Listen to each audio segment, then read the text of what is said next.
The recessions of the 1970s and 1980s seemed to hit Liverpool harder than most. Television cameras descended on the city to document the lives of those who seemed to have nothing left to live for, save their weekly dole.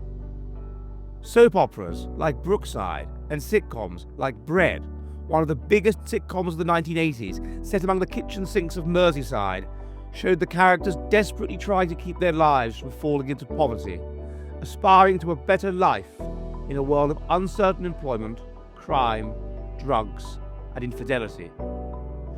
Liverpudlians retain a burning sense of indignation that industrial decline was something purposely done to Liverpool by an indifferent southern establishment.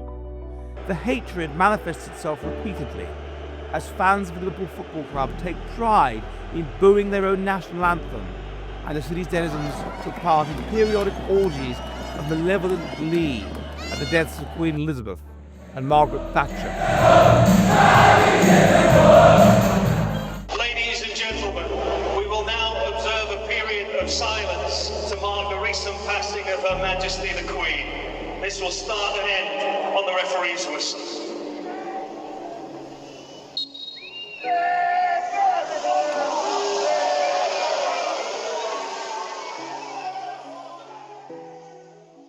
As Liverpool slipped into recession and the pop stars moved away in the 1970s, one part of Liverpool experienced a renaissance. Liverpool Football Club were at one time one of the most feared association football clubs on earth, winning the European Cup, the world's most prestigious football competition, 4 times from 1977 to 1984, repeatedly defeating the exotic footballing giants like Barcelona and Real Madrid. So I've been to Belfast and I've been to Londonderry, and they have murals there on the side of houses, but I've never seen them outside of Northern Ireland. But here we go, we're in Liverpool with a lot of Irish influence here, and murals on the side of houses. You really could be in Northern Ireland. There's quite a few of these actually. I assume that originally of really stamping and expressing your identity, of really strongly signalling your adherence to a certain cause in a community where that's important, such that you are prepared to have it on the side of your property, your house. And also it just creates a really strong sense of what the local ideology, the local way of thinking is. And the local nexus of identity here is obviously Liverpool Football Club, and that has all kinds of other elements to it. I guess the immigrant element, the whatever. I mean, the chap here taking a photograph now, it's a pretty impressive thing. Thank you, my lord. What do you think of that? I will. What do you think? Nice. What's nice about it? That you do that on the houses. Yeah, why do you think? Out of respect for all the players and for the club. So you think they're doing it to sort of express their pride in the local area and the club and whatever? Yeah. Do you come? Are you from here? Are you from Liverpool? No, I'm from Denmark. From Denmark? Yeah. Oh, okay. So, A Liverpool supporter from Denmark. Why do you like Liverpool so much? since I've been a little kid and got Liverpool, it's been my club. Why? I don't know, that's fashion, I think. Yeah. Because it was popular in the 70s and 80s and It you... was, yeah. And or some of the ones on the walls, that's from my youth. That's from your youth? Yeah. Yeah. So you're just connected to England and connected... Do you come here often to go to Liverpool? Is this your First time ever. first? So since a child you've supported Liverpool? Always dreamt about seeing this kind of game, Liverpool United. And now you're... Is it like a special birthday treat or He gave something? it for me as a Christmas gift. As a Christmas gift? Yeah. Oh, what a good son. Oh, wow. Okay. What do you think of the city of Liverpool compared to Copenhagen or Aarhus or places in Denmark? It's very different. There's a lot more culture here than in Copenhagen. In Copenhagen there's a lot more like young people. Here there's like a mixture of both. So there's a lot of culture here. What is the culture here though? It's very, I would say, kind of intense a little bit because there are so many people that actually really enjoys going to the football matches, and it's been going a long time. It's been going into generations and stuff, so you can really feel that. There's a strong sense of local identity Yeah, and continuity. Yeah, totally, yeah. Don't you have that anywhere in Denmark? You could sense it on the bus out here. Oh yeah. We were talking the pride and the passion about the football and the club. Yeah, And that's really, you find that attractive, you? very much. Interesting advert here. The market of people are a lap dancing club there and the army. So those are the people I imagine they're expecting to go to Liverpool matches. People they could draw into the army or into a lap dancing. This is your first time coming? No. No. No. Third. and yeah. in 6th. You've come from France. From France. We always win when we come. So, but what is it about Liverpool that you find so attractive? You know, the realness, the you'll never walk alone, you know, The rawness. yeah, and the realness passion. of the people, you know. The genuineness of the people. Yeah, This town is incredible. In the Anfield, spirit, when fighting spirits and everything. when the stadium come to You can win games with Anfield. you just know. with Anfield. Right. So you feel there's a spirit to this city that's kind of unique. Yeah. Yeah, exactly. What is it about? The fighting spirit. fighting Yeah, spirit. fight. The togetherness. Yeah, the community. Exactly. And okay. Why do you support Liverpool? The French. Because I love Liverpool from you know, the final from Istanbul with Steven Gerrard. Oh yeah. So We are young since then men, I'm that's I'm a diehard amazing. fan, you know. Amazing of Liverpool. atmosphere. Guys welcome you even though you're French. Yeah, we've Yeah. never had any problem with Yeah. that. Yeah. And the problem is And he when the doesn't speak scouts well. came to France. Oh, that's the problem. Well, Oh, because the French people Yeah, don't know French how to people receive. are- You know, in Paris, we were in Paris for the final, Yes. Yeah. and you know, Lots we of couldn't problems. go into the stadium like You'll that. say hello. It's first game. And Look at that, she's so sweetie.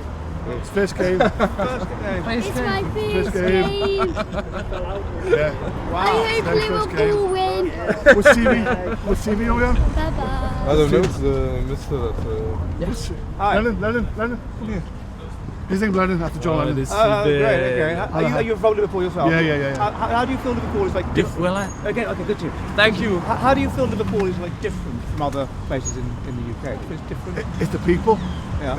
The people, you know, and you know what we're about, and I think, you know, we're very welcoming as well, you know, and I think, you know, we are also got the best team in the world. Best team in the world, isn't it? Yeah. Do you feel that Liverpool is sort of special in some way compared to A others? 1,000,000%, yeah. I think it's the culture, and I think working class. A lot of people as well, you know, have come from nothing, you know, and you know, me originally, you know, I had nothing. I had no education, but now I run my own business. What do you do? What's your business? Recruitment, Okay. yeah, recruitment, yeah. But so I never went to school really, you know, but he goes to school, so my you know duty is make sure he's in school, Yeah. you know. But yeah, so.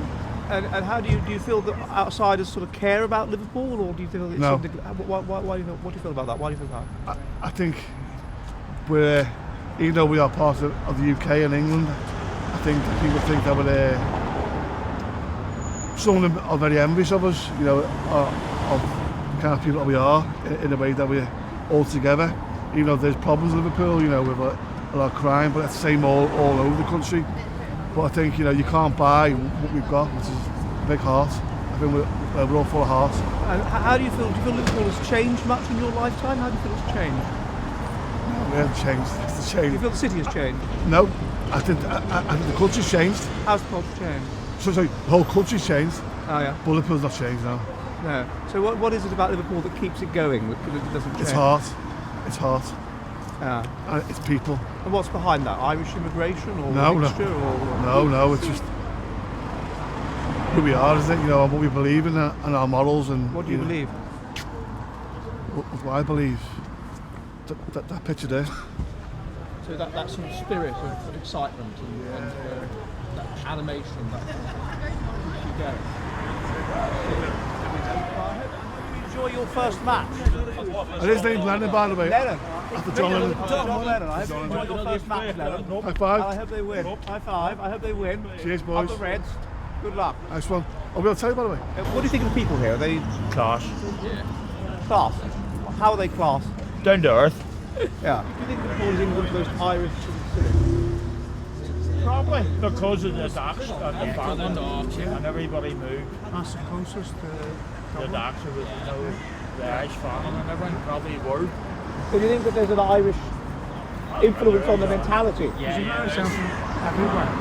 Everywhere. Everywhere you go is Irish. Native Scotch, they're saying they're good people.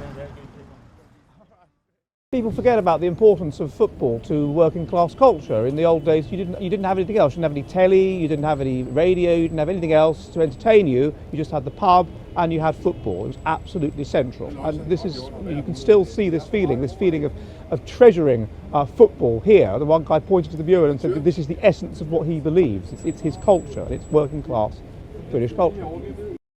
A working class outlet, a working class sport, but it seems that tickets have gone up rather above the rate of inflation.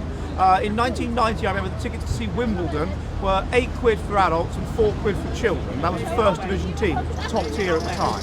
So I'm told this is hundreds. So I'm going to try and find out how much it costs. Are you doing the math? Yeah. Do you mind me asking, how much is a ticket? It cost me €1,700. How much? €1,700. 1,700 for one person? Two people? Charity auction. Is that a good seat? Good seat, like, but it was a charity auction event in Ireland, and there was people bidding on the tickets, so we were the highest bidder, like. Oh, okay, so you have through touts? No. It was a charity event for cancer. Yeah, I see. So that's not the. I see, right. So that's not the same as the normal price. No. Oh, okay. All right, okay. But we got a price for the normal price for going locally, and he wanted €1,000 a ticket. €1,000 a ticket, and that was a tout. That was the total. Yeah. £2,000, and the only tickets are probably only €100 each. €100. Okay, all right. So that's more realistic. So still €100. £8 in 1990 was not the equivalent of €100 now, which is about £80, 90 quid. So that's a tenfold increase over 30 years. It's expensive, this. 50 quid. 60, okay. I've seen you on YouTube as well. Yes. You're the Jolly Heretic. I am the Jolly Heretic. Holy shit, that's mad synchronicity. I've been watching you recently. How I've do you really do? enjoyed your content Ed as well, Duffin, yeah. how do you do? Yeah, I'm doing a film about Liverpool. Oh, really? Yeah. He's the man. And so We're I'm. going to be on YouTube. It will be on my channel, yeah. He's like right wing, like good shit, like real good shit. That's mad synchronicity. I thought I saw you. I was like, no way. Well, yeah, I had an event here in Liverpool last night, Oh, really? a meet and greet. And then people. No, I've been watching your YouTube quite a bit. Yeah, it's good. stuff. I'm Yeah, glad. No, I'm keep glad. it up, man. It's really good stuff. Glad, meet you. So, Hello. man, nice to meet you, dude. Ed Duffin, good up. Have a good one. Well, no, we're just filming around, talking to Liverpool people about life. Nice one. Have a good one. Bye.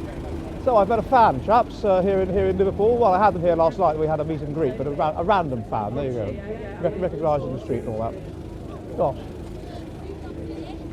What is it about the atmosphere here? What is it about not watching this in a pub, but being here in real life, that people are prepared to spend between 50 and 60 quid for a bog standard ticket? One guy we spoke to, €1,700 for 2 tickets, the price of a holiday in Barbados, in order to be here and experience this. I don't know what it is about it, but it must be something absolutely amazing. I must say, it's a nice atmosphere. I don't feel threatened. I was just recognised. Some bloke came up to me and said, "You the Jolly Heretic," and shook my hands and I do good stuff and keep it up and all that. And it's a really nice atmosphere here. And I recommend coming, even if you don't want to spend a fortune on the tickets, just to experience this. There's an electricity in the air, I have to say. It's quite difficult to put into words. I'm really enjoying myself. Where are you from? Ireland. Everybody's not from Liverpool. We've already interviewed Irish people. Find people from Liverpool, chaps. Are you from Liverpool? No one is. No one is from Liverpool round here. There will be. Yeah, but we're not finding it. We'll give it a go. We'll sort of try and find them in public. And we're not finding them. They're from anywhere but Liverpool. Not a great success rate in finding people from Liverpool to talk to about what life's like in Liverpool. So we might have to go somewhere else. Liverpool Football Club developed its own mythology, forged by glory and tragedy. In 1989, Liverpool away fans without tickets ploughed into the Sheffield Stadium of Hillsborough with devastating consequences. 96 of their fellow supporters lay dead by the end of the afternoon. Multiple official inquiries absolved the fans of all blame. Any suggestion to the contrary is to be met with inquisitional rage. The police and the stadium authorities were to blame, and no one else. This cannot be questioned. 4 years previously, in the Heysel Stadium in Brussels, in a match between Juventus and Liverpool, the two sets of fans confronted each other, hurling stones, flares, and bottles. Eventually, the Liverpool fans charged the Italians. The Juventus supporters fled, causing a crush against a concrete wall. As bodies piled against the wall, it collapsed, burying the fans beneath it. By the end of the match, 39 people, mostly Italians, were killed. It is seldom spoken of in Liverpool. We were just driving around, chaps, and we had to come to a halt because we found the most amazing, and of course, this is Liverpool, so amazing and beautiful. And Are you ready for the future of the West?